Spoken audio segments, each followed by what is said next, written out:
নির্বাচন সুস্থ হইলে ভালো হবে, জনগণের শান্তি পাবো। আমি করি যে এবার বছর যেন ভোটটা দিতে পারি। কিন্তু আমি চাই যে ব্যাটারি গাড়িগুলা কমায় দিক, যেগুলো প্রতিবন্ধী লোক এগুলার কাছে থাক, আর যেগুলো সুস্থ আছে ভালো আছে হাত পা ঠিক আছে তাদের কাছ থেকে উঠাইলো।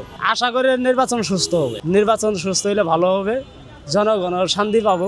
এতদিন তো ভোট দিতে পারে না, এবার বছর আলা ভোট দিতে পারবো আশা সবাই করে। আমি করি যে এবার বছর যেন ভোটটা দিতে পারি। যে সরকারি আসুক, আসলে তোরা এই যে এখন বর্তমান যুগে দেশের পরিস্থিতি খুব খারাপ।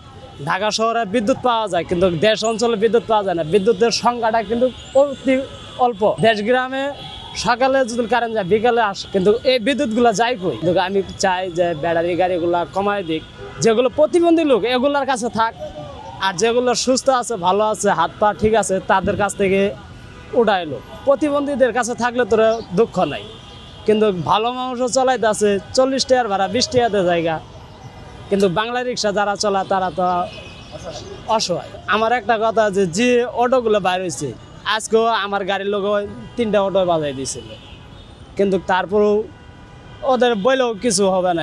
ওরা অটোর গাড়ি ওরা ব্যাটারির জোরে যায়, আমরা তো আর ব্যাটারির জোরে যাইতে পারি না।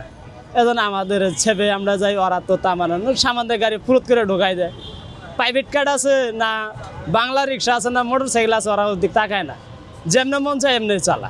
সবাই ঝুঁকির মুখে আছে, জনগণও ঝুঁকির মুখে আছে। একজন মানুষ হাইটে যাইতেছে, একজন মানুষ যাইতেছে, সামান্য ঠাস করে অটো ঢোকাই দিবে, সে তো আর জানে না যে অটো আসতেছে, তো গায়ের উপর লাগে যায়, নাইগে গেলে তোর ওরা কিছু কর আগে গেছে গা, তো ওরা কী কইব।